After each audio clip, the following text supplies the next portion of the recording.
Anyways, let's make a show. After much technical difficulties, the Bite Me Codcast. Bite Me Codcast. I love the Bite Me Codcast. I would subscribe to the Bite Me Podcast. Yeah, that we can thing. have. Oh, we could brand our own Bite Me Cod pieces. I know people who would buy that. Yeah, I unfortunately believe that to be true. Bite Me can be made with like dragon scale chainmail. I actually knew a girl who made her own chainmail. Really? Yeah. Why? She sold it at a farmer's market I was at. Her company was the Chainmail Chick. Good for her. No, she was skeezy and scary. Oh, okay, I'm sure. I've always wanted to get into blacksmithing. I think it'd be a lot of fun. Oh, you should talk to my friend Victor. Have you guys met Victor yet? Victor? Does he always win? Does he always walk away the victor? God, that's terrible. So anyway, my friend Victor is a metal... Lockalypse? He does metal Metallurgist? stuff. Metallurgist, thank you. Welder? Yeah, no. A Well, I mean, welder. he could, I guess. But he made this cool, like, chain necklace thing, and he also made these earrings from Final Fantasy inspired something. I don't know why he's doing that to his chest. Can we make him stop? They're I don't so think tender. we can make him stop. I think he's As gonna Mel have to do that Gibson on would his say own. in South Park, they are so tender. Like chicken? Like chicken. Tenders. Brooks' father is a welder if you want to get some welding experience. If metallurgy is too hard for you, welding is... I don't want to do anything with metal. He fixes snowplows. Unless it's heavy. Metallurgy sounds like you sneeze when there's metal around. He's an alchemist, actually. Sounds like a church made of iron. Yeah. There's a That's crystal, a great metal band name. right? There's a Iron crystal. Church. There's a crystal church in L.A. Is that the same? Oh. Yeah, No. it's real pretty. The crystal it's cathedral. very Is it fragile. made of crystal? Yeah, It's it's very delicate. gorgeous and glassy. It's gorgeous. Cool. Yeah. So anyway, hi. Hey. That was a rambling Hey. intro. Yeah, we should cut some of that. It's bad. Oh, yeah, I'm cutting Yeah. a lot of that. Good. We're not cutting any Do you of think, like, that's how we should do our Patreon. Like, if you subscribe, you get all the crap we say before we start And podcasting. believe me, What's it's a good. Patreon? It's like people pay money for us to podcast. It's probably not a good idea. Do people pay us money? No, but they could, They might want to. That would be really nice. right? That's the idea of Patreon. Yeah, whatever. I don't know. If you I don't think anyone's going to pay for those intros. No. No. Oh, you'd be No. surprised. We say some stuff. See, there's a word I would have said if you paid, and you would get that You get stuff. the full uncensored. Yeah. You get the Cinemax Midnight version of our language. Yeah. Yeah. Anyway, Anyway, episode hi. 44. Yeah, episode 44. I'm Adam West. I'm Cliff Johnson. Dylan. Thank God that's all he said. Ah, Yeah, welcome to the Bite Me Podcast. Yeah, what we already said, episode 44. so this is our second 44. podcast of the day for me and Dylan. Our Magnum episode. We did a pack special edition early. Oh God, that's real bad. Oh, But of course, the first thing I think of is like a magnum of wine.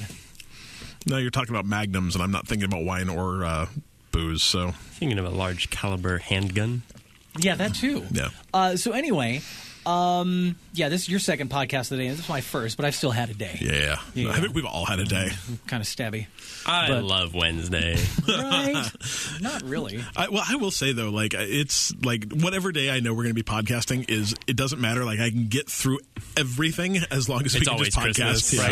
yeah. It's the best part of It's any like day we waking have. up on Christmas and realizing it's Easter too. Uh-huh. Yeah, I don't it's know. good. It's good. Pat Sayu was good. Oh, we had good Thai for lunch. It was good. That sounds real good. Yeah. I had soup. Yeah, soup's good too. No, yeah. What did I? I've had stuff. Anyway, so this week we are going to cover, of course, what we're playing. I'm sure we're all playing Destiny 2 at some point. Yeah, I didn't list that, but I am. Oh, yeah. We're going to do a little housekeeping for you about this one review in particular and why you should also follow in his footsteps. Going to talk about our news, of course, Fortnite last week. This week. Was it this week? Over the weekend, I believe. Over the weekend? Yeah, somehow crossplay just happened. They like came up with the solution to all of our problems accidentally, Tripping didn't over they? crossplay. Yeah. Oops. Yeah. So we'll talk about that. The big Nintendo Direct that happened last week while Cliff was out of town. I know you watched it. I watched it. I've kind of gone through and watched the stuff I was interested in, so we're going to talk about some of that. Sony's announcement at Tokyo Gaming Show. Not a lot really we're going to cover, but there were a couple of big things that I'm excited about. Big stuff. And also a new service called Jump, and why they are aiming to be the Netflix of video games, specifically independent video games. And I think it's a really cool platform. It's affordable, and they're starting things off right. So I'm excited to see how that goes. We'll do some questions from Vinnie, Josh, Crawdad, and in Troll Corner this week, everybody thinks they're a journalist. So that's all you get from that. That's all you get. That's a good lead. I like that. Everybody thinks they're a journalist. So anyway, we start off with what we're playing every week, and I'll go first. Destiny 2. Duh. Have either of you tried playing the Nightfall? I only just hit level 20. The problem is I was sick the first week it came out and didn't play, and then I was in Arizona for 3 days, so I like just barely finished the campaign. Gotcha. But God, the campaign is good. So good. Although I gotta say, the last two boss fights in the campaign, were pretty easy. You've not played it. No. The last two boss fights of the campaign, I'm like, I could do this with my eyes closed. Yeah, they were easy. Super, super easy. Yeah. I thought like the first two big boss battles were harder than the last two. We were talking. I was talking with my brother and Kevin because we beat it all together, and I kind of. What was nice though is like when you like Tannis in Destiny 1 is so hard to beat, not because he's hard, but just because he's a bullet sponge. And so it was kind of nice that it wasn't just like, oh, we have to shoot this guy forever. Right. Because there was actual strategy to it. Yeah. At least there was actual strategy to the last two bosses, but once you figured out the strategy, it was super easy. You rolled through we rolled through like the last 4 levels in probably an hour or two, maybe a little less. So, but I really liked it. I was 100% happy with the campaign. I'm super excited to get back in and start doing some of the world events and all the little things that'll get me up where I can actually. So much to do. Yeah, There's so much content. To do. Kevin and I tried playing the Nightfall. It's funny because we've got our TV and a PS4 upstairs, and we got our TV and a PS4 downstairs. Yep. And we're playing the same game in 2 separate rooms, and we were trying to get through the Nightfall with his brother's friend's friend or whatever. Anyway. Just the side of it random. It was ridiculously difficult. Yeah. Because not only is it just harder to do, like the Nightfalls in the first one, but you also have a time limit. Yeah. And Miles was like, Neurogamer on our Discord was all, hey, do you want to do the Nightfall tonight? And I'm like, I don't know. That 12.5-minute time limit kind of kills me. He's like, what, there's a time limit? I thought it was only 10, or is it 15? I thought it started at 12.5 minutes. I don't know. But I know you can add time to it. Yeah, you like get orbs or something that add time to it. Yeah, you jump through like circles. Yeah. Like whatever. Yeah. But I'm excited to try it. I just haven't gotten. I haven't gotten good enough yet. I ain't got good enough. Get good. I'm also playing because I've got the PlayStation now. And last night I was like, I'm going to take a break from Destiny because my hands hurt, my head hurts, my ears hurt from the headphones. I'm going to take a break. Yeah. And I played Hot Shots Golf World Invitational. Debuted on the PS3. I don't know, like 7 years ago. That's awesome.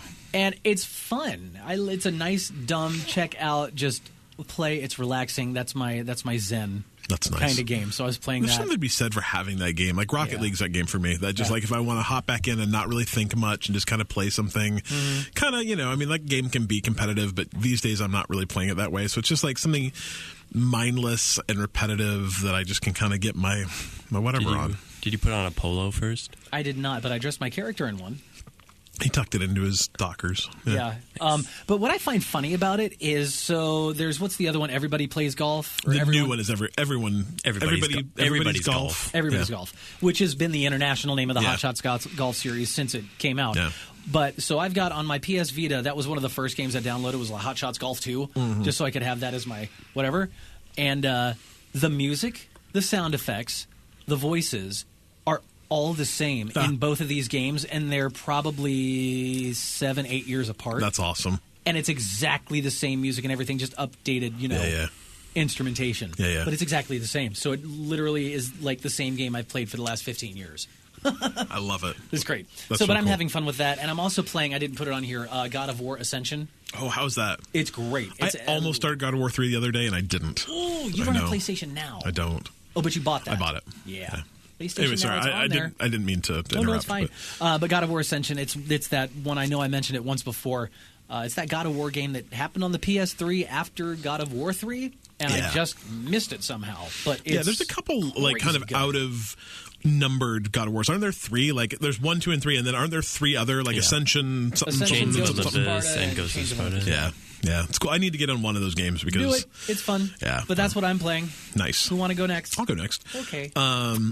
Obviously been playing some Destiny 2. Like I said, I've been out of town, though, a bunch. I was out Wednesday, Thursday, Friday last week, so haven't had as much time. I've been super busy this week. Been playing more West of Loathing, which is just...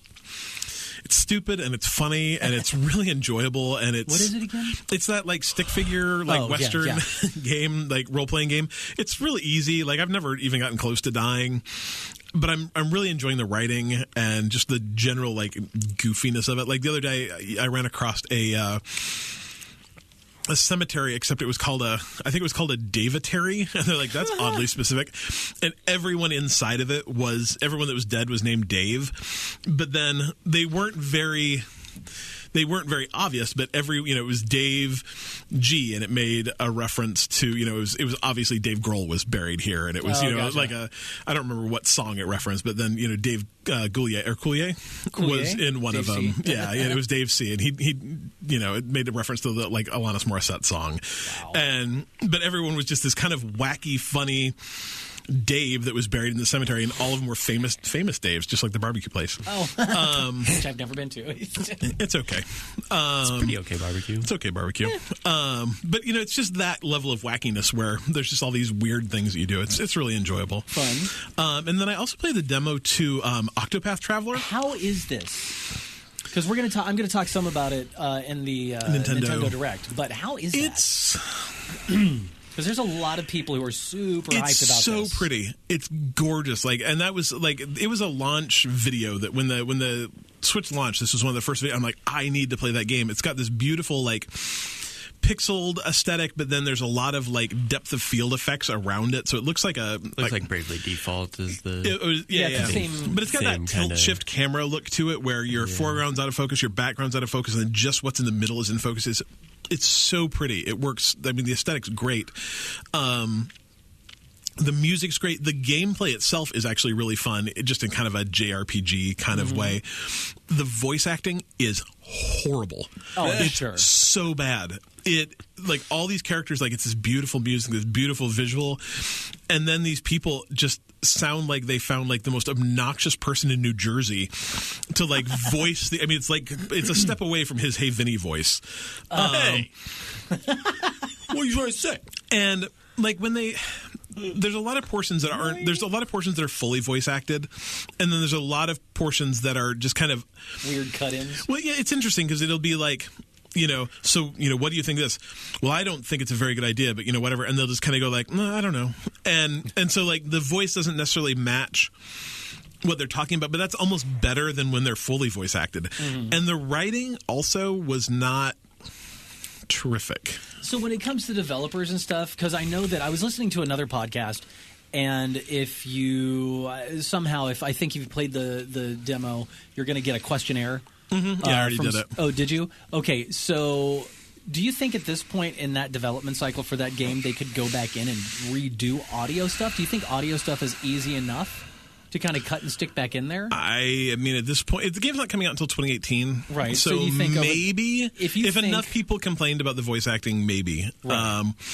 It just wasn't. I would have rather had the game not voiced at all. I would rather read what these people had to say and put my own voice in my head than have these people do the voice acting. Have you seen have either of you seen the trailer for the Secret of Mana reboot or HD remaster that they're doing? I think so.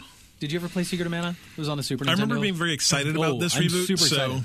But it's funny you mentioned the voice acting because it's another Square Enix game, and the voice acting in Secret of Mana, at least in my opinion, was horrific. Yeah. So I'm wondering if it's just because the voice acting is not bad in all the other Final Fantasy stuff. It's pretty okay. Yeah. So I'm wondering if it's just kind of a placeholder stuff until the final version. I hope so, because this is bad. I would actually, if I had the opportunity, I would instead of listening to these people voice act, I would play it with like the Japanese audio and read the stuff, not because I'm interested in hearing them talking Japanese either, but my assumption is they would be better than the translated versions. Probably. Yeah, it was bad.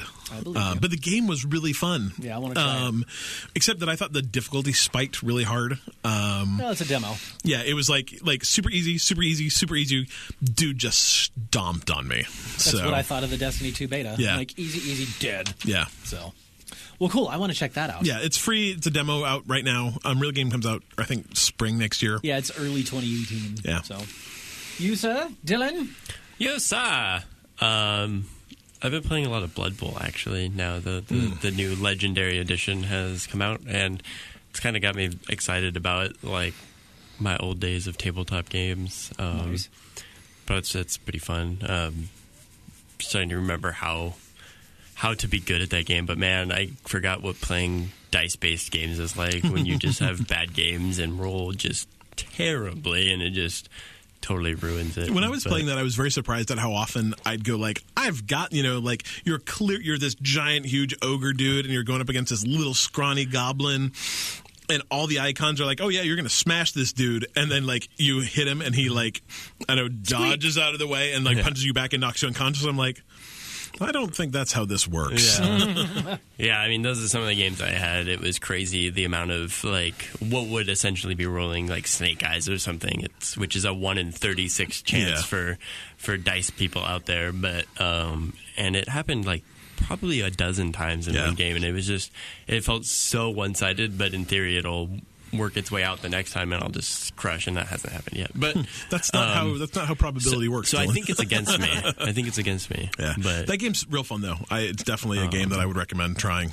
Yeah, if you're into that kind of stuff. And the new Legendary Edition is great. It has so many teams to play, so you'll find something you like, and you're able to actually play in a league, but single player. So you don't have to actually play with people if you don't want. You can just play against the bots, but you can still grow your characters and gain injuries and gain skills. And I really enjoyed the like kind of cheesy like story it presents too. It's all presented by like the two announcers on it's the Cabal Network, I think. Yeah, and it's like a Dracula dude and then a big ogre. Yeah, a big ogre guy, and they're kind of funny and like the commentary is pretty good. Yeah, it's pretty fun. I would love to play. I probably should go play the campaign more, but the only thing I don't like is they stick you with the humans, and to me the human team is just a little bit boring. Even humans are boring. They're super. Video game or they're not. like the super balanced team, and they have throwers and catchers and blitzers and the linemen. So they just have a little bit of everything. They don't really excel at anything, but they're okay at everything.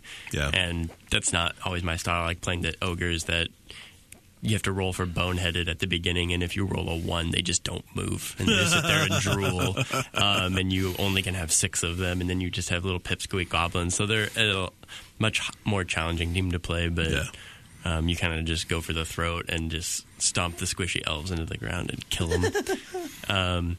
And then, of course, I've been playing Overwatch because when Destiny 2 comes out, I play Overwatch. Fine. But yesterday was patch day, so Mercy is different now. So everyone was playing Mercy, and everyone was bad at Mercy, which was awesome. Did they balance her out a different way, or? So to reference back to going through the rework, but she no longer, her ultimate ability is no longer rezzing everybody. She now has a single target resurrection as one of her abilities. And then it's on a 25-second cooldown timer. So she can do 1 res every 25 seconds. Her ultimate ability is Valkyrie mode, which just allows her to fly and do everything that she does better. So does more damage, can res. Her res timer is now 10 seconds, that kind of thing.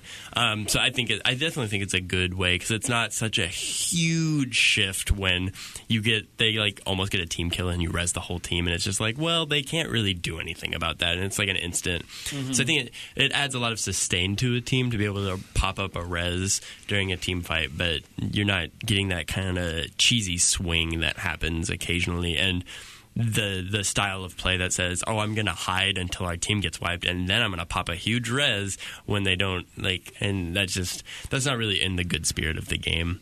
Yeah. Right. So I think it's a good change. And then the new Junkertown map is now playable. Oh, have you tried it? I haven't played on it yet. I'm probably going to have to go into the arcade and try it, because I don't know if they even put it in the competitive playlist for a while, and I didn't get it in the couple quick play games I did. But in arcade mode, you can go in and actually just choose Junkertown, so you'll play a quick play game on the new map. Sure. Yeah, I need to get that. Yeah, do it.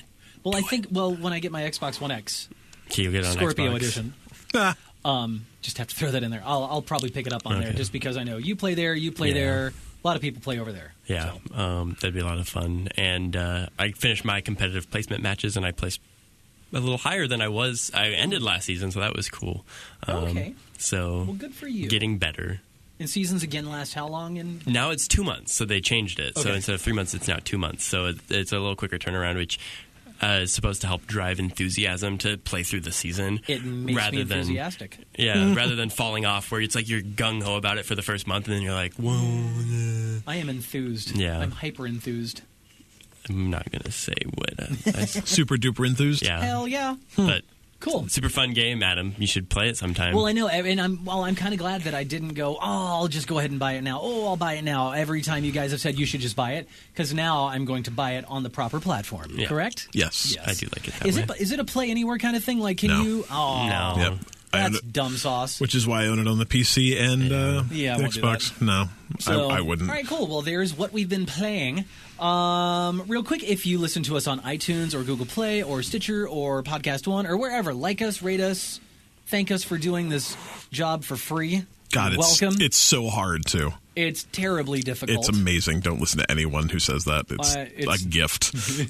Well, it's difficult for me because I'm the one who gets to see the nasty looks from people walking by when they need to talk to me and they realize that I'm in the middle of an hour You're and a half really recording busy. session. So they can Yeah. whatever. But anyway, if you give us reviews like this one, we might just send you something free in the mail. Not sure what. It might be a bag of dog poop. I don't know. It'll probably be a it's gonna sticker, though. Probably a sticker. So thanks to Alexander Aldridge for... I'm wondering if any of us are actually Alexander Aldridge or whatever. This review, I won't actually read it. You go to iTunes to read it. This review sounds so much like a review I would have written if I was reviewing our own podcast. Oh, I'm going to read this. I'm reading this. Now for dramatic reading from Adam West. Can I play a soft piano bed for you? Please. No. No, don't do that. Don't do that. Almost the Jeopardy song. That's not good. Well, now we have to cut that out because we're not licensed for it. Dang it. Oh, and the circus went out of business, so we can use that. Read for us, Adam. So thank you to Alexander Aldridge. Is this off of iTunes? It is, yeah. He gave us 5 stars with the title, My Favorite Video Game Podcast by Alexander Aldridge. This is, bar none, my favorite video game podcast. Cliff, Dylan, and Adam have great chemistry and knowledge of the subject. Plenty of hilarious moments in there as well. Highly recommend if you have any interest at all in video games, ranging from the most casual gamer to the hardcore. Literally, I would have written that. Yeah. And now you also know why Adam talks for a living. That was beautiful. Was that okay? It was real good. And that was really actually good. the first time I read it all the way through out loud, so that was like sight reading. It was good. Alexander, if you send us your address, man, we will hook you up with a sticker because it's literally, I saw this and I might have screamed out loud. It was pretty amazing. Yeah. So That's a cool review. yeah, it was good. Good. We can we use that like in our marketing tools? Because we have so much marketing. Says It'll go in the back of our box. Our movie poster. We're totally going to do that. Perfect. I'm going to clip that and I'm going to put that on all of our banner ads and our YouTube pre-roll and all that stuff that we buy with our amazingly huge budget. It doesn't happen. No, not at all. Anyway. So, thanks, Alexander. No, we Make sure you appreciate do it. the same get it thing. tattooed on us. Oh, that's tempting. I might tattoo the 5 stars I got an on idea. me. Ah, That'll do. 5 stars right on Adam's forehead. How about shirts with it on the back? Ooh.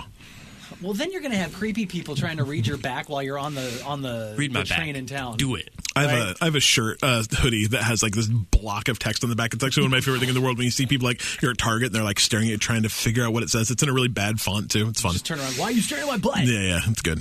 Well, I mean, It obviously. says juicy. Yeah. Wear different pants. I never understood that. I'm like, the whole Juicy Couture thing where you've got these bright pink sweatpants and all this giant sparkly emblazoned letters across your butt that says Juicy. Why? Don't look at my butt. I'm very surprised. I figured Adam actually owned a pair of Juicy sweatpants. You seem like the kind of person I that don't would. have Juicy. Ah, Anyway. Thanks, right. man. We appreciate it. Thanks, Alexander. All right, time to cover all the important things that happen in the world of video games in our segment. That Would you say what? News. Gosh, Dylan's hair is getting so long. He's like a hippie.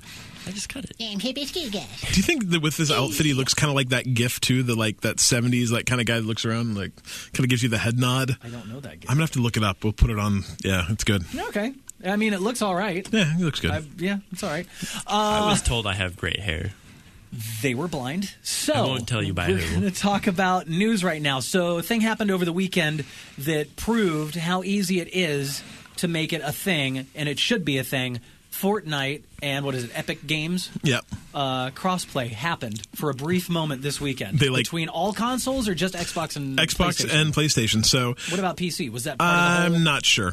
Well, either way. Yeah, but happened. Essentially what happened is the guy was playing on the PlayStation and noticed that the username for one of the other guys he was playing with or against, I don't know, whatever, had spaces in it. And on the PlayStation, you cannot have spaces in your gamer tag or whatever they call it. What? And so it's your PlayStation Network ID. Oh, your PSN ID, excuse me. All letters. And so he's like, well, that's strange. And so I think he went on the Xbox or something and found the guy. And found looked the tag up. Yeah, and he was there. And then later that same day, a kid and a dad did it at their own house, where the dad was on a PlayStation, the kid was on an Xbox, and it was totally on. And so everyone lost their minds. And it was like, oh my God, did Fortnite get permission finally to do crossplay?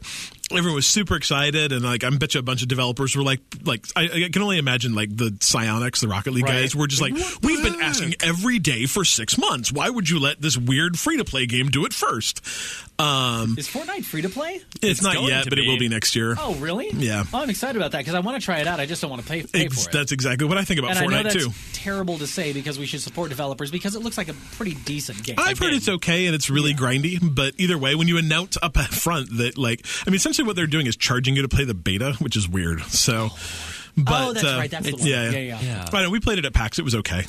But then the next day they came out and they're like, oh yeah, that was just a mistake. Apparently crossplay is so easy to turn on that they did it accidentally. This is the level of difficulty this is, that somewhere there's a switch. They're like, crossplay on, and someone tripped and knocked it to yes. And they enabled crossplay. So there's literally no technical barriers to this happening. I've said that before, that the Psionics guys have said, yeah, we've had it working for months. We're literally just waiting for Sony to say yes. And this just backs it up. It is literally yes, and it's on. And that bothers it is me so much. Absolutely ridiculous. Right. So do we think that because of this happening, do we think that it's going to further any kind of discussion? That's what I hope. I hope that, but the funny thing is I will be completely honest. The thing that shocked me the most is I went online and was looking into discussions on this, and the thread that I happened to be going through, I saw that. The guy was people were like, why would you even want crossplay?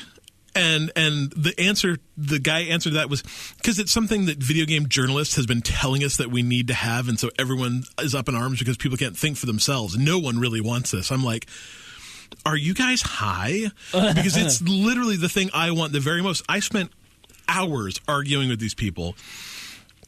I stopped fighting people on the internet because that's just I normally don't get into it, but I'm like, how do you people not understand that this is awesome because all your friends don't have to have a PlayStation anymore or an Xbox anymore, and it means that any game you play will have double the amount of people. Seriously.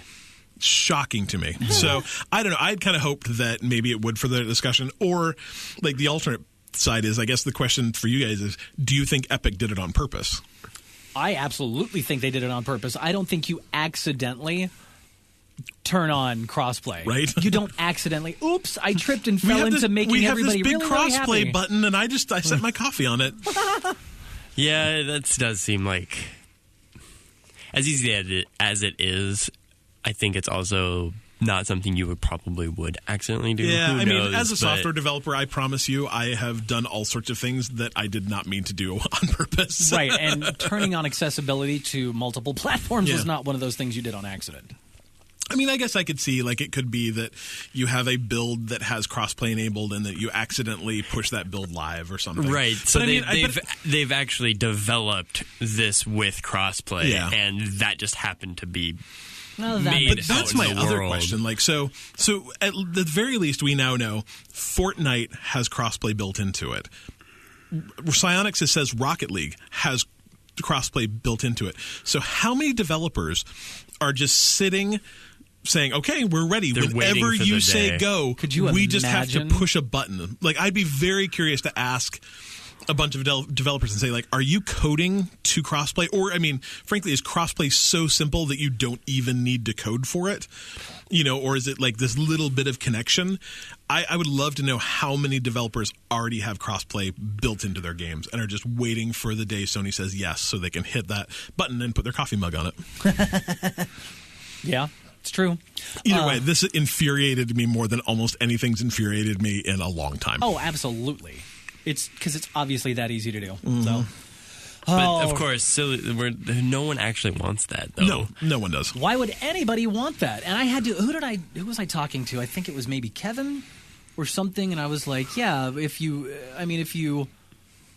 turn that on, if you open that up for everybody, I mean, not only is it great for you as the player because now you lesser time spending in queues, trying to find a match, things like that, way more variety in the people you and can the play players, with. and just so much more. But then on the developer side of it too, it's like or the company who publishes it, you just made Money. you just doubled your audience, Especially and for like kind of brought that it all games together. as a service or games Yeah. as a games that have a strong multiplayer component that eventually those games kind of age out because no one wants to play them.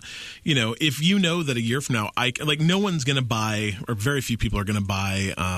What's that fighting game that came out earlier this year? For Honor. Yeah, For Honor. For Honor is dying pretty because much there just dead. aren't enough people to play it. But I very much wonder if you took the PlayStation people and the Xbox people and put them together, all of a sudden, is there a market for that? Or, would Friday the 13th have more players in it? Would any of these multiplayer-only games have more players available? Like, you've Yes. got to think they would. Yeah, and crossplay is a good thing, and it should be a thing. Why would you make that noise? All right. Up next, we're going to talk about Nintendo Direct. There was a big Nintendo Direct that happened last week, and a lot of cool stuff came out of it. Anything in particular that you guys are excited about from this Nintendo Direct? It unfortunately happened when I was in Arizona, so I did not see it. You didn't watch any? You haven't even read about it? No. I was so busy. Like, literally, they schedule us from 7 a.m. until 11 p.m. every night. Well, that's silly. Yeah. They debuted a MOBA on there. Did you see Really? that? On the Switch? Yeah, it was. What was it that? called? Oh, it was called. Where did it go? I just had it. Arena of Valor. Yeah, it's a free-to-play MOBA from Tencent. So, which is the same? Isn't that the same as League of Legends? No. No, I'm thinking of something different. Something different. But yeah, so I saw you watched some of that, and that looked interesting because I know you do the MOBA thing on occasion. Yeah, it kind of looked interesting, and it would be. I'm always kind of excited to see that come to a different platform, even though it probably makes the most sense on a PC. But I guess Smite's done pretty well on Xbox, but I haven't really tried to play that. I mean, I can't imagine really getting too deep into a second MOBA. I'd be kind of interested, though, if someone could take the MOBA idea and make it simpler. Yeah. Like, one of the games that I'm actually most interested that came out this week is called, and it's way outside the discussion, but it's called Tooth and Tail. And the entire idea is they want to do for like real-time strategy games what Hearthstone did for collectible card games. So they're trying to take StarCraft and just condense it down to the easiest parts. It's a real-time strategy game that you can play with a controller. And I would love someone to take a MOBA and just take all the complicated crap out of it and do it where a stupid person who can't figure out MOBAs, could actually play and have fun. Yeah. My buddy's been playing Tooth and Tail and said he really, really likes it. Looks really great. That's something I want to try. The soundtrack is amazing. Austin Wintory did it, and it makes me happy. Oh, I want to play that now. Austin Wintory actually has 2 soundtracks out like in the last 2 weeks, Tooth and Tail and Absolver, and I listened to both of them on the plane, and they're both amazing. I want to hear them.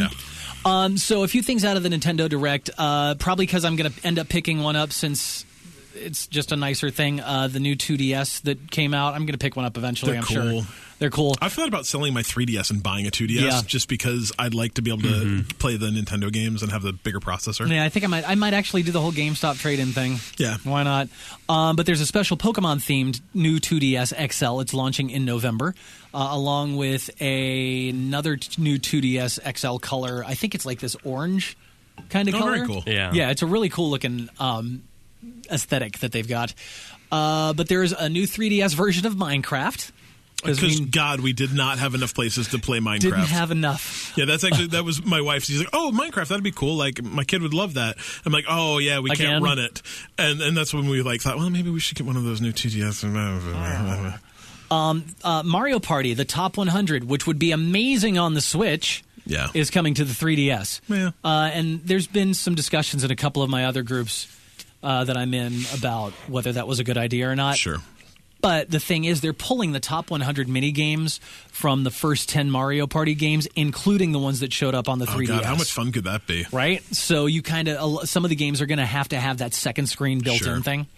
I'm really excited about Snipper Clips Plus. Like, if you haven't played Snipper Clips on the Switch, the game is so fun. And if you already own it, it's going to be a $10 DLC to get a bunch of new levels. Snipper Clips is a blast. Yeah, so did you just cover the pricing on that? I was totally not listening to you. You're not the first person today. I know. So Xenoblade Chronicles 2 is getting a release date and a special edition. It's that open world RPG, which is different. It looks different than what I was expecting, because on the Wii U there was Xenoblade Chronicles X, and that looked intense and it looked fun, and that's what I thought it was going to be. Way different. This is like a true successor to the original Xenoblade Chronicles. It looks the same type of aesthetic, kind of style, and I'm disappointed in that, but I'm still kind of intrigued about the whole game itself. Yeah. New Kirby game nobody cares about. I want to play that, though. I've never played a Kirby game, and everyone talks about how great they are, and so I really want to try one of them. Maybe this will be the one. There's two Kirby games. There's the one coming for the 3DS, and there's Kirby Star Allies, which is coming to the Nintendo Switch spring of next year. Skyrim got a release date. That tempts me so bad. Like, it's been long enough for me that it might be time to go back to Skyrim. You only got to wait another month and a half. Yeah, that's or tempting. Maybe 2 months, and it'll be there. That's going to depend on the price. Like, I'm not willing to pay $60 for it. Well, you've also got the Oculus. I do. And Skyrim VR is coming. Oh, well, maybe I'll do that instead. Yeah, so I'm kind of curious about that. But my favorite part of the whole Nintendo Direct were the games coming from Bethesda. Oh, I thought it was that Mario has nipples. No, I don't care about that. We all know Mario's got freaking nipples. He's a dude. Except Zelda in Link in Breath of the Wild does not have nipples. Right? What? Why? Neither does Aladdin, right? He's not necessarily a human, though, is he? Good point. Why do we raise expectations of this other race? That is an excellent point. Either Why way, do you have to think logically? I absolutely was amazed at how much like Mario having nipples blew up on the internet. Like, it was everywhere. I'm like, who cares? But that's not what I cared about. No. I cared about right. I cared about Wolfenstein 2. Oh God, I'm so excited about that. Doom, and I cared about what was the other one? Why did I totally lose it? I don't care about any of those coming out on Switch, but God, am I excited about playing those games. Yeah, I'm excited about... It's not so much that I'm excited to play those games on the Switch. I'm excited because the third-party support for Switch is very, very, very apparent now that they've got it, and they want to make... People want to make games for this system. Yep. It'll be really interesting to see how those sell. Yeah. And I mean... it's also... And I'm sorry, historically, Nintendo doesn't go... the violent shoot-'em-up killer route. Yeah, they don't. Other than the Nintendo 64, because it had all those games. Would you like a very interesting bit of fact trivia? Yes. Do you know the very first game that was on a Nintendo platform that used the word kill? Killer Instinct. Killer Instinct. Which was that? I don't know.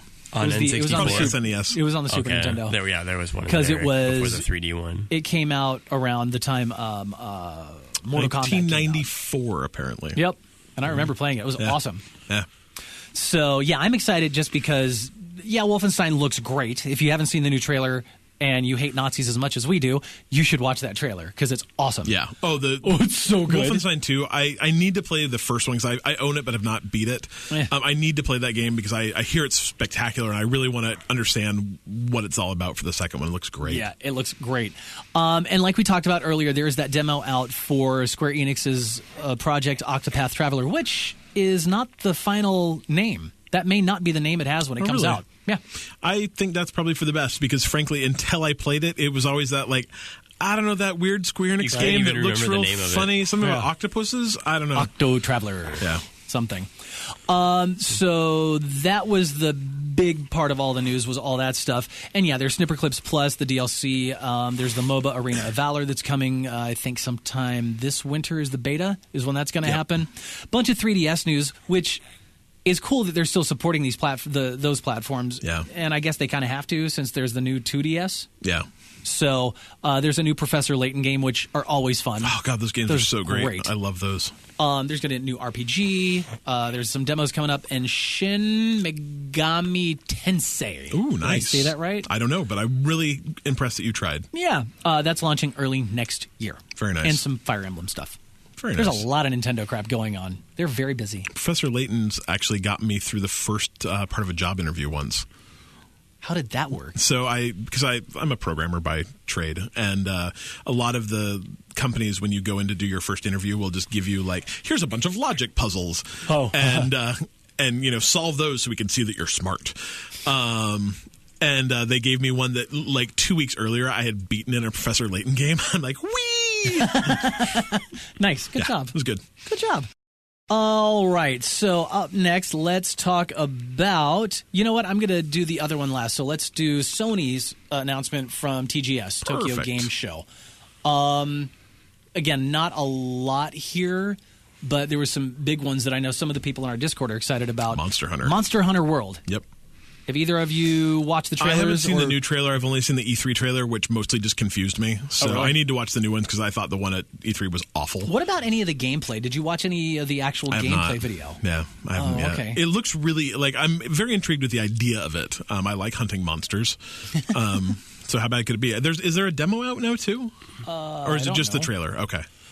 I don't know if there's a demo. I thought maybe someone had said they played it, but I could just be... Oh, there's a new Monster Hunter...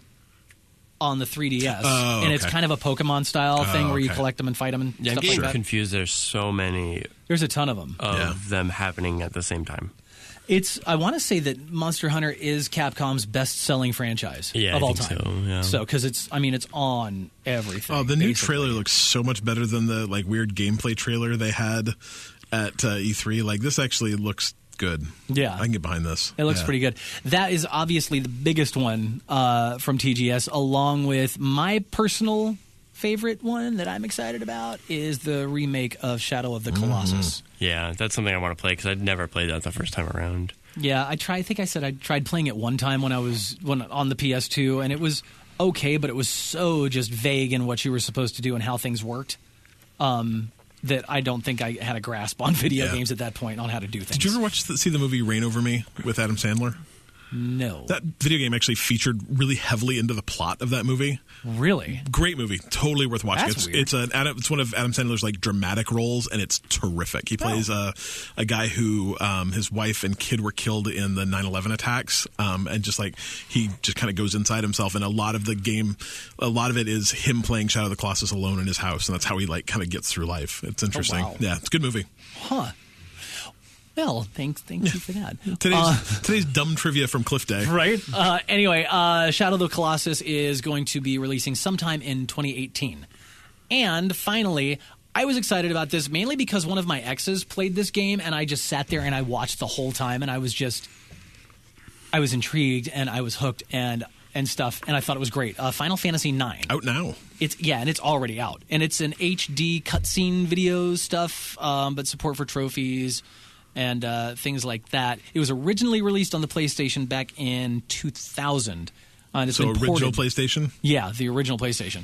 But it's been ported everywhere for everything, so now it's coming to the PS4, and I know a lot of people who are already playing it. That's very cool. But it looks like, according to this article anyway, that if you are interested in that, buy it now, because it's only like I don't know, I guess if you round up the pennies, $17. But after September 26th, which is in about a week, it'll go up to $21. Yeah, save yourself save $4. Yeah. Yeah, do it. So, yeah, that's the Sony stuff from Tokyo Game Show. Nice. That's all the stuff that I thought anybody would really care about. No, I think that's good. Yeah. Cool. What is next? Yeah. Yeah. Lastly, in our news, there's a new service coming out. It's called Jump, and it is... How high? Well, not very high, because I'm fat. They want to be the new Netflix of independent, or they want to be the Netflix of independent video games. Have you had a chance to look over? Yeah, a little bit. This article and stuff and things, and it's interesting, and I like the idea of it, and there are definitely some okay games in it. Oh yeah. It's not. I mean, I wish they had a page where you could see all of the games at once. That would be lovely. But, I mean, there are definitely games here that I recognize. Always Sometimes Monsters, which I played and did not think was good. The End is Nigh is supposed to be pretty good. Pony Island is supposed to be strange. Right. So I like the idea of it. The only questions I really have is, they're saying they've got 60 games already, which is great. $10 a month seems real high. Well, yes. Well, I don't know. I guess the thing for me is it doesn't really seem real high because I want to make sure these indies get paid. Right. So, and that's the thing for developers, their revenue sharing is pretty good. 70% of the revenues that Jump collects is going straight to the developers, and it's going to be based on the number of minutes played by users. So it works kind of like Kindle publishing does. Is that how that works? Yeah, the number of pages. So, and they're also Jump is also paying advances to certain developers as a way to kind of alleviate the risk. Yeah. The only thing I think is kind of strange is basing it on the number. That really means that as someone who's putting a game on Jump, you're way better off if you're putting your 60-hour RPG on there instead of your 2-hour art game. Right, and I kind of have to wonder if the amount they're getting paid is also, they kind of factor that in. Sure. So, I mean, you get $100. Let's say you get $100 for somebody finishing the game, regardless of whether it's 60 hours or 2 hours. So maybe it's a percentage based. Yeah. Kind of thing. It's an interesting idea. I think it's a really interesting idea. The only question I would have is for $10 a month, $10 a month almost gets me to Humble Bundle monthly. $10 a month almost. I mean, $10 a month would probably buy me 1 or 2 Humble Bundles a month that you get to keep forever. Right. Or just pick and choose 1 or maybe 2 premium indie titles. Right. So there's that. Well, and like we said, so there's 60 games to start, and they're going to try and they're aiming for 10 titles a month added to it. Not 10 come in, 10 go away. They're going to add. So 10 eventually each this month. will, so theoretically a year from now there's going to be 180 titles here. Yeah, exactly. Yeah. Their delivery system, I think, is similar to what I think Xbox One does or Games is going Pass. to be doing. Well, where it not where it downloads, but where when let's say when you buy a game, you download it, you can start playing it once X amount is installed, so it kind of, you play along as it streams installs. kind of down as it comes. Kind of. Sure. So that's how they're going to be doing delivery for it. And once they get more revenue, it's not just going to be PC. It's going to be more platforms, including VR. Interesting. Because I can't remember what they called it. The experience across the platforms is going to be exactly the same. The interface will be the same across all platforms once they start rolling it out. And they're not going to feature AAA games. Eventually, big titles will come in, but the indies and the indie developers in those games, they're always going to be the ones at the forefront. That's what they're aiming this platform at. Yeah, I like any. I mean, I'm for any platform that puts indie games first. I mean, Dylan and I were talking about that in our PAX podcast. There are so many great indie games that unfortunately just don't get a voice. We looked and we probably played somewhere between 30 and 40 indie games at PAX. And that some of those games are going to come out and you'll never hear about it. Right. And so it's kind of cool that something like this maybe can help those developers recoup their cost and maybe push out their games to a wider audience. So that's, I don't know if it's for me, $10 a month. What's that? It doesn't seem steep. That's the wrong word. But my concern is that they need to have a good product because Netflix is a good product for $10 a month. Yeah. So this needs to be a good product. I think that's the thing is I'm looking at, they've got 16 games on their homepage, And none of these games would make me want to pay $10 a month. And you presume that these are their best 16 games out of their 60. So, but I mean, I don't know if Netflix was amazing the first day it launched either. This launched like literally, Tuesday or last Tuesday? Yeah, it hasn't been out long. It's literally just launched. Yeah, I remember when I flipped to the Netflix streaming, I was all, oh, this is so cool. And I got on there, I'm like, there is nothing here that I want to watch. Yeah. But I still feel like that sometimes, but I still feel like it. But thank God for their original content that they make. Yeah. 'Cause some of that's just life-saving. Yeah. But yeah, so I don't know. I'm curious to see how this is going to work. Definitely watch it. But if you're interested in that, it's called Jump, and I think it's live now. You can playonjump.com. Playonjump.com. I should have probably figured that out. It's all good. Anyway, so there's that. There's your news. News is done. You only In say the it past. once. Past news. Past news. It's history now. Yep. Bing. Oh, I can't He's say so that. weird. So anyway, so we're done with that. We move on to questions, and the first one is always from our good friend Vinnie. Hey, yo. What you doing? We got worse boys. every week. I know. I keep hoping it's going to get better. It's not. No. Life doesn't get better. Just get shorter. Okay. Whatever. So Vinny's got a what are you wacky looking at? one for us this week. Wacky one from Vinny. flailing inflatable arm tube man. I want to be that for Halloween. I think you should be that for Halloween. What video game style food would you like to eat? Either food that's within the universe of the game or food made inspired by the game. Cup noodles. From Final Fantasy 15? Yeah. I thought, but that was a real thing. It's a joke. Oh. You should have seen the Those are number the of jokes, real. Adam. You should have seen the number of Oh. Cup Noodles cosplays at PAX. Yeah. Oh, Really? tons of And them. there's a huge Cup Noodles booth. Yep. They were Come cashing in. on. I think I heard there's going to be DLC that more cup noodles. That's insane. I think that we should first of all get out of the way. There's a lot of food in video games you shouldn't eat. Yeah. Like if People. if you should not eat people. People not good. Anytime you see like what appears to be a raw steak that's supposed to give you health, no, that's how you get trichinosis. Don't do that. Like weird chickens just like laying out on the ground, like Don't you punch eat a that. guy and a chicken lands on the ground. Don't No. eat that. You have no idea where that chicken's When been. you swing your ice sword at a wolf and it turns into frozen meat, don't eat it. that. In the real world. Yeah. In a video game, that's fine. Super dangerous. But anyway, so what game would be... I would probably take anything off the Zelda Breath of the Wild menu. Yeah, there's some good Yeah, I things want out some there. like resistance to frost so I can like Right. run naked through the snow and blizzard.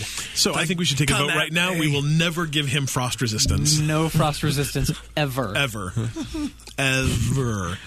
It's not shrinking. Oh, God. I had to. Yeah, you did. fine. What's that survival game where you... You mean that genre I don't play? yeah, I don't either. It's the one where you like crash in the Canadian wilderness and have to survive in the cold. Oh, the one where... It's like right on the tip of my tongue. Where the electricity, the power's gone. Yeah. I can't remember. Whatever. That game is... I'm eating my vitamin right now, by the way. There's actually a mechanic in that game where you find food and you have to like decide based on what it is if you can eat it or not. And there's always a chance that you'll get food poisoning from anything you eat. That's gross. Right? And it's actually really bad for you because you end up dehydrated and it's dangerous. So, Like, I think they should make something like a Bowser burger. Or something like that. is anyone shocked that that hasn't been like something It's they've really done at big and Burger made King of yet? Mario's meat. Well, yeah. There's, well, or like it's just a big turtle burger. I don't know. Big turtle burger. Turtle burger. Yeah, let's see. I think you're right with Breath of the Wild. I think that's a solid entry. If you want basic, normally kind of food. I actually own the World of Warcraft cookbook. That has, I mean, it's huge. It's gorgeous. It's a Massive. beautiful I've seen book. that thing. Yeah, hardcover that has a ton of things you can cook from the World of Warcraft universe, and some of them are absolutely delicious looking. Really? Yeah. Oh, yeah. There's some stuff in there that looks amazing. So apparently, WoW is a good source of things to eat. Okay. Yeah, who knew? That's good. I'm thinking back to playing Yoshi's Story on N64. And I remember those fruits looking real delicious. Big melons and just... I want to eat. What is it that Well, Mario... Yoshi eats everything, though. Yeah, I'm kind of like Yoshi or Kirby. He's actually very similar. He's not lying. What is it Mario eats in order to turn into Fire Mario? A mushroom or It's a flower. A flower? A flower. Yeah. So fire flower. I could turn into a fire cliff. I'm also thinking in Super Smash Bros. You can eat the curry and then you shoot fire all around your body. Curry? I do like a hot curry.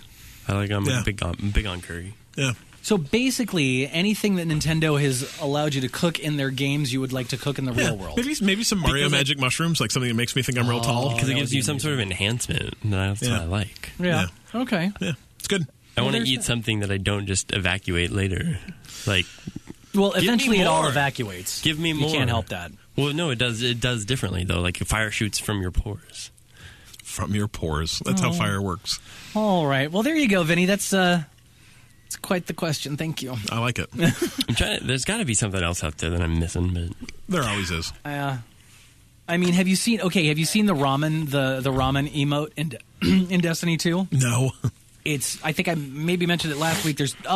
So Kevin got the ramen emote, and you do that, and then excuse me. Would you like one of my cough drops? I'm all right. I just got a little bit of my vitamin stuck in the back of my throat there. You do your emote, and out of thin air, this neon ramen bowl with noodles and steam appears, and the guy eats it with his neon chopsticks, and then does a little dance.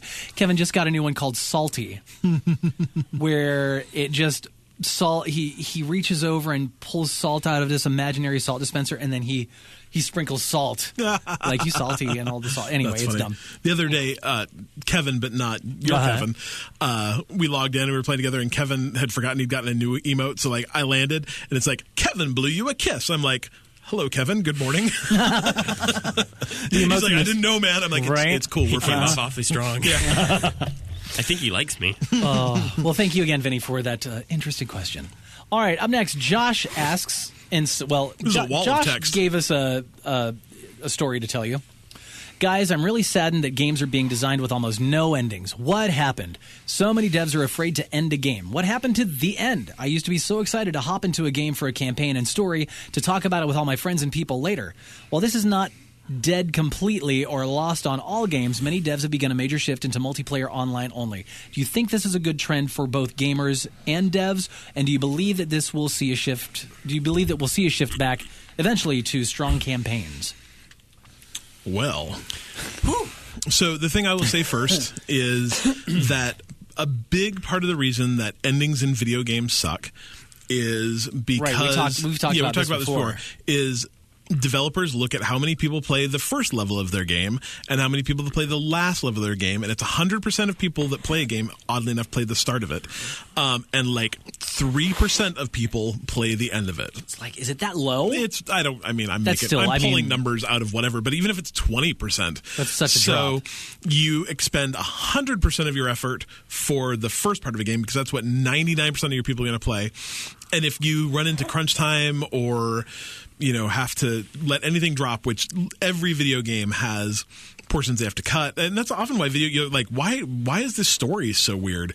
And it's because they got 80% of the way into something and said, we don't have time to finish this, chop it. Yeah. If you ever played Destiny 1 and thought, this doesn't make a damn bit of sense. Because it doesn't. It's because they put the entire story together in a year and chopped parts and put parts into DLC that were originally supposed to be part of the main story. The development cycle of that game was crazy. And so, part of the reason is people just don't play it. But I think part of the other reason is that people... Who need people? People are the luckiest people in the world. No, I think that when you look at a game like, say, Battlefront or Titanfall, the first thing that people complain about is that Battlefront and Titanfall don't have a campaign. Because I wanted to play the campaign.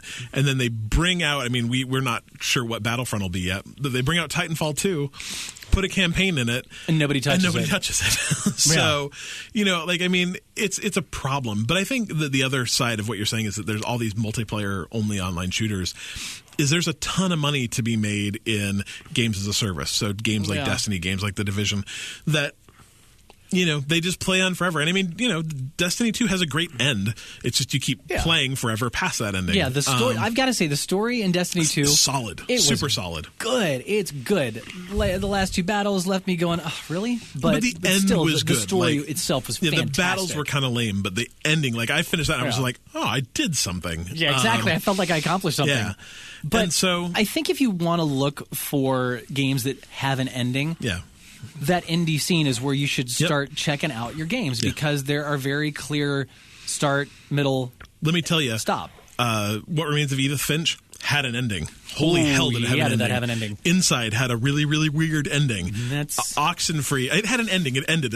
No one knows why, but or how. Oxenfree had a terrific ending. If you want a game these days that has an ending, play a narrative adventure game because their endings are great. They think the entire time, and they're 2-3 hours long. Firewatch had a really good ending. It wasn't the ending everybody wanted, but it ended, and it ended interestingly. So, I think there are games that have that. You just have to look at the right kind of games. Yeah, about endings too. They're hard. Real hard. Writing is Holy hard. hell. If everyone could write, they would do it. I think one thing video games have probably always done is because, obviously, if you have a long 20-hour story, that's great, right? Mm-hmm. Except that's hard.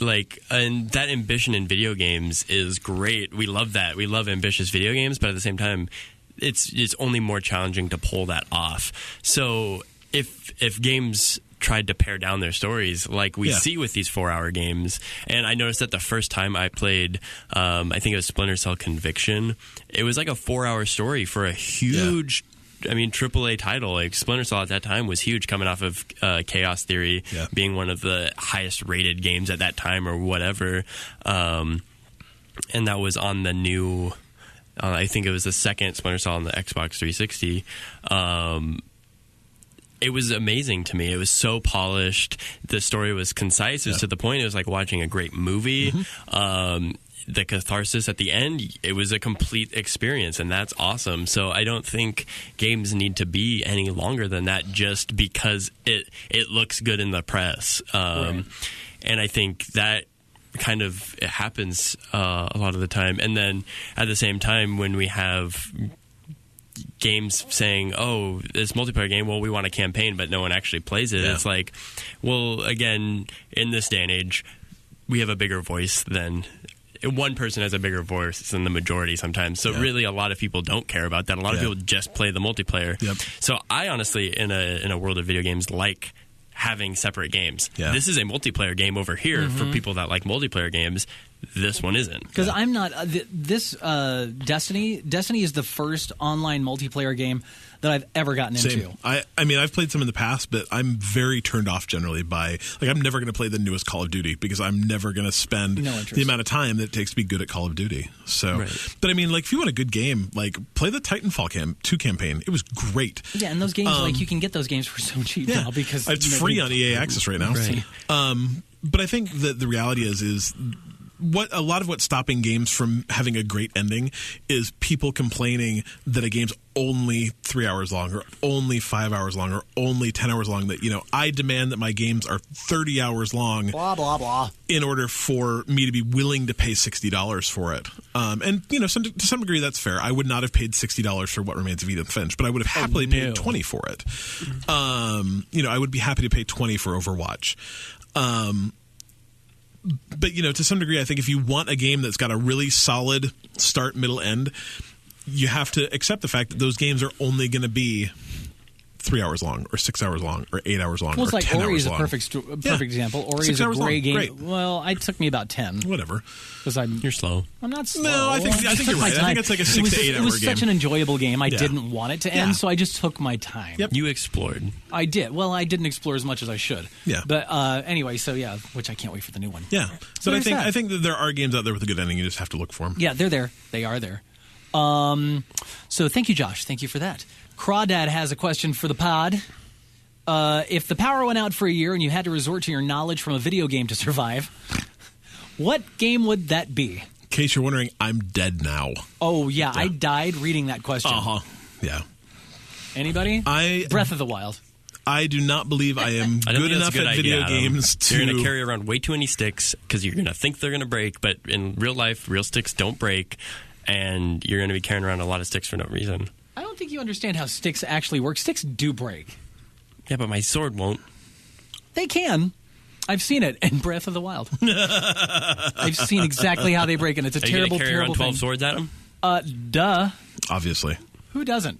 I don't know. I guess I would need to get more into that survival genre to really figure out how to survive. Because I would die. I would straight up, if I had to base my survival off of a video game experience, like, I'm going to say Grand Theft Auto. At least I know I can smack a hooker for money, and I can steal a car, and I just got to break line of sight to get away. I was pretty good at Left 4 Dead, so I might be able to take down a zombie horde. I'm better, I think, probably with guns in a game than I am with guns in real life. And by I'm pretty sure I mean most definitely I'm better with guns in a video game than I am with them in real life. Let's see. What other games have given me... Like, if a weird alien race were to land and their name rhymed with Hex, I would be able to blow them away. I know how to do that. I think that's fair. Yeah. I think I would pull something from Overcooked because I'd like to eat my food cooked. Can we talk about that game real quick? Put some tomatoes in a pot. Yes, you can. I have not. You played that game. Yeah. You love that game. It's great. You and Kevin, my Kevin, need to get together and play that game because What are you trying to say? Use your words. You guys need to play that game together because he and I playing it together, he wants to kill me.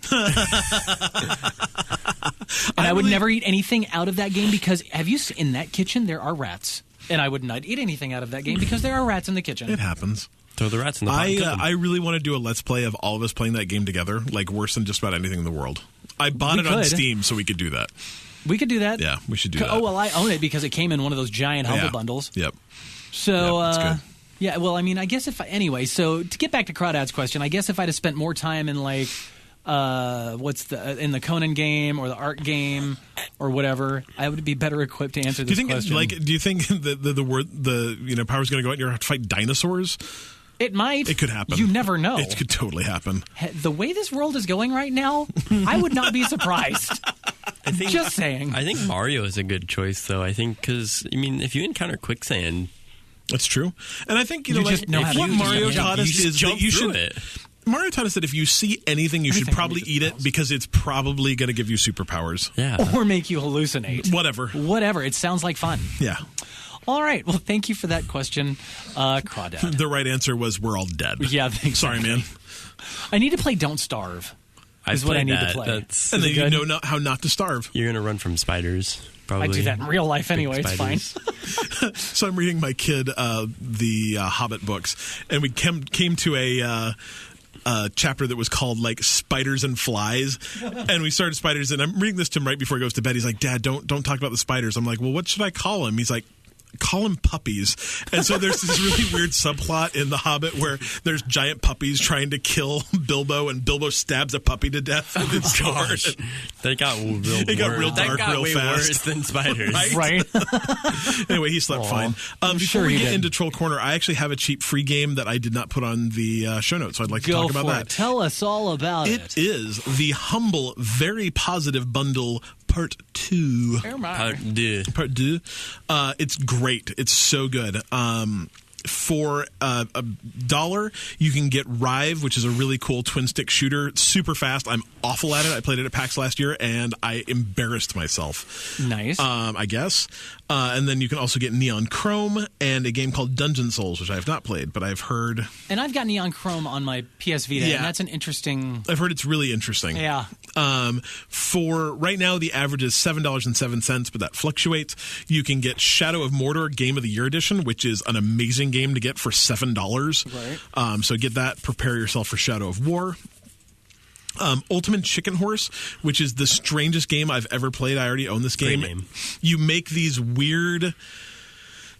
so you start on one platform and you have to get to like a door or another platform. I don't remember what else, but so every turn you get a weird contraption that you can put in the way, and so the goal is to make it something that you can get past, but that the person you're playing with will not. So sometimes that's a landmine. Sometimes that's a weird carnival wheel that will go in directions. Sometimes it's a weird trampoline, and it's really strange, but it's a ton of fun. It's great multiplayer. And then also in that tier, you get Oxenfree, which is probably one of my favorite games I've played this year. So that's a good one. Yeah, good narrative adventure game set on a spooky island. Game scarier than probably a lot of people give it credit for, but super enjoyable, and it has a really cool narrative structure. And then for the $10 tier, you can get Death Road to Canada, which is the wackiest game you'll ever play. It's super fun. The entire game is you start out... I want to say like somewhere in like the southern United States, and a zombie apocalypse comes, and you have to get in a car and try to get to Canada. That's how you survive. And so you start out, and then you'll meet people along the way who can either help you or hinder you, including like dogs. Like dogs will join your party. Santa Claus will join your party if you're playing on Christmas. But like sometimes those people help, and they'll be awesome, and they'll shoot zombies and do all sorts of stuff. And sometimes those people will steal all your stuff and run away with it. Super cool survival game. It's really enjoyable. And then a game called Beat Cop, which I have not played, but I hear is really good, and it features a donut in the logo, and I love donuts. So it's a kind of cool 70s pixely kind of looking game. So nice. For $10 being the ultimate tier, I guess there is an $80 tier too if you want to get all that stuff plus Shadow of War plus a Shadow of War t-shirt. That's overkill. It's very much overkill. Jeez. Cool. It's good stuff. There you go. Love the humbles and the bundles. Nice. All right. Going to wrap it up this week. It is back a Troll Corner, and the question... Troll Corner. The question is, what's more important to games? Journalism? Skill at playing... What's more important to games journalism? Being able to read. Skill at playing games... No, it's actually being able to write.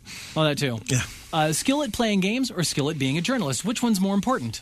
Yeah, and so... And the reason we got this here is because pretty why? Interesting. The article felt very convoluted. Yeah, the article is not good, so I'm going to explain it a little bit better. So there is a journalist, and his name... Air quotes. No, he is actually a journalist. I'm just saying. And his name is Dean Takahashi. And he went to... he writes for VentureBeat, I believe, and he's actually not really a serious game journalist. He's actually a tech journalist, and he's been a tech journalist for about 20 years. He writes about games, but really doesn't do a lot of reviews and that kind of thing. He just happens to go to a lot of places that feature games, and so sometimes he'll get pulled in to do game reviews. He went to... I don't know, some game journalism place and got to play Cuphead and was terrible at it. Like, terrible, couldn't get through the tutorial, terrible. Got back to work and was like, oh my gosh, look at how terrible I was in this demo. I'm like, so embarrassing. And posted the video to YouTube because it was funny. Like, this guy was awful at Cuphead. Right. And the internet, because it's the internet, exploded with a bunch of people going, oh my God, how could a games journalist not be better at games than that? So do you think that's a fair question? I think it's a good conversation to have. I 100% believe that is true. So I guess the thing is are you great at every single game in the entire world? Oh, absolutely not. Do you talk about video games on a semi-professional capacity every week? I see where you're going with this. And you're right. I expect a level of familiarity with video games and that's fair. Video game mechanics and like terminology. Like you need to know things about how games work. Right. And so on. So, I mean, it's not a line. It's not a hard line. To me, if this you guy's are right or a wrong. video game reviewer, you should be familiar with the types of video games you review. If you are super into real-time strategy games, great. And you review a bunch of them, you should be able to play real-time strategy games. Does that mean you should also be a fantastic Cuphead player, which is wicked hard platforming? Wicked had. No, of course not. I've been watching Cheers. Yeah. Sorry. I've played Cuphead. It's ridiculously difficult. It is so hard. So, like... Well, it's like you read movie reviews, right? These people are reviewing movies. Could they go out and direct a movie? No. Could a sports journalist play for insert but they know when somebody made a good play, or they know when somebody made a good film, or... But I think the most interesting pushback that this has been getting is what needs to happen is people who play games need to be writing these things. And I will tell you... if all the people who play video games could also write professionally, then they wouldn't have all the time they have to play these video games in their mom's basement. I literally have read more reviews saying, like, I don't understand why why these video game magazines are just hiring all these journalists to write the reviews. Like, as someone who because they use periods and commas. That's why would you hire a doctor to take care of your sick kid? In my professional life, I've had the joy of having people who are not journalists give me blog posts that need to go on websites, and I read through them and I weep. I weep because these people are very familiar with what they do professionally, but are not journalists. Not writers. Right. I am not. I'm an okay writer. I am not I did not go to journalism school, but I'm pretty good at it. I weep. So trust me when I say, if what you want is games people telling you how to play video games and what video games you should play, you know what's really easy? Go to YouTube. Yeah. And there will be some doofus willing to shriek at you for an hour as he talks about how great or how bad this game is. Like, if you go find an influencer and they will tell you how good or bad a game is in a way that may or may not be objective, because they probably got that game for free. Yeah. It's like reading an Amazon review. You got to be careful. Yeah, if you want someone with journalistic integrity that actually went to school to learn what journalistic integrity means, read a reviewer.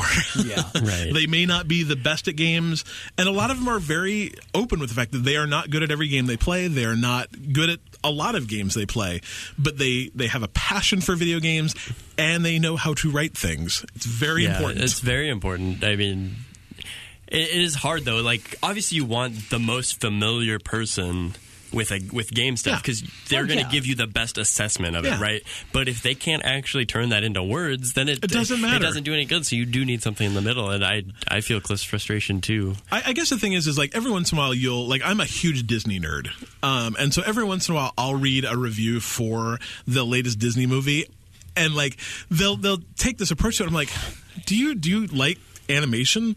Do you can you not look at this from the standpoint of like, hey, this movie's made for 12-year-olds? Right. You know, like they're trying to do all this weird, like deep the plot and I'm like, no, it was fun, and there was some singing, and it was pretty, and it was funny, and it told a cute story. That's all you need to know about a Disney movie. I've never been a huge fan of reviews anyway, because they're so subjective. I mean, I spent a lot of time with movies and reviewing movies in movie school, and there's so many different kinds of movies. There's movies that are meant for you to go watch, and there are movies to make you think. Yep. Like, those are two completely different experiences. Yeah. The same way a Disney movie is supposed to appeal to kids and the older and Adam. and the older parents of those kids, and they do a great job at that. And a lot of the times do have significance to, I mean, more mature brains, I guess. Yeah. So it's. I guess the thing is I never look at a single review and go, oh, that's what I will base my purchasing. I look, if I'm really interested in a game and I'm going to pay $60 for it, which almost never happens, I look at Metacritic. I look at, but don't, I guess the other thing is don't just go look at a review and go, well, IGN gave it an 8, so it must be good.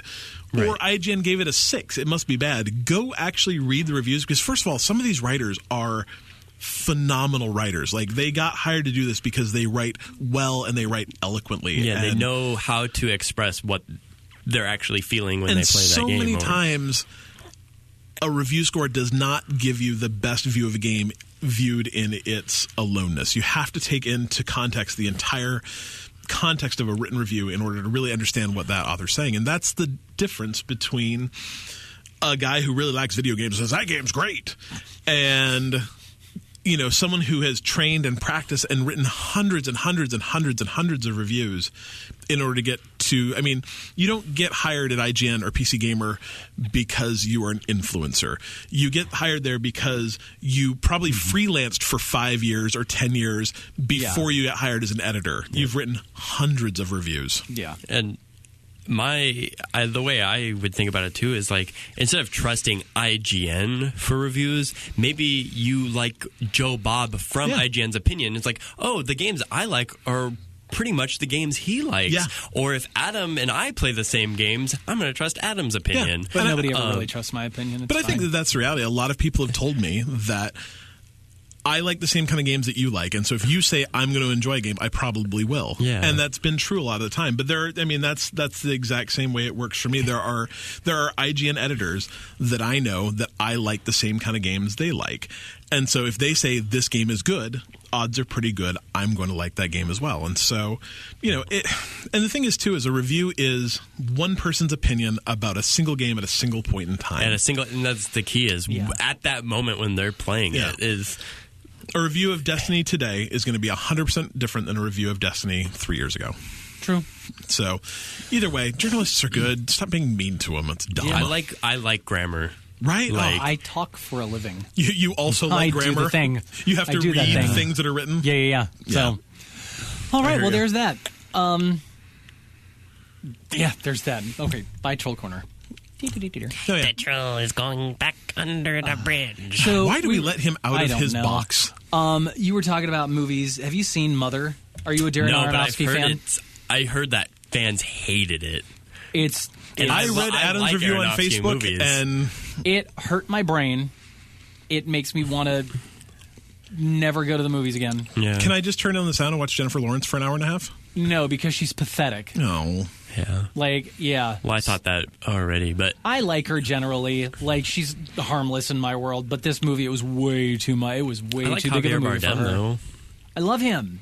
Right? I love him. And Michelle Pfeiffer and Ed Harris. Yeah. They're all in this movie. Like, they're all great actors and actresses. I've heard pretty polarizing opinions. Yeah, there's people who either love it because they're effing weird people, and for some reason they got it.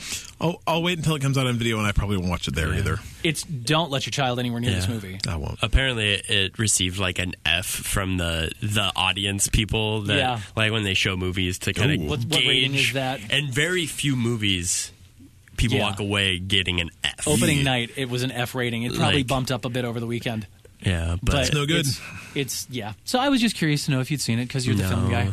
Are you a fan of Aronofsky at all? Yeah. I haven't seen all of his stuff, but everything I've seen of his, I've loved. I mean, The Wrestler. I heard that in was particular is great. I liked Requiem for a Dream. That's one of my favorite movies. And it's called Mother? Yeah.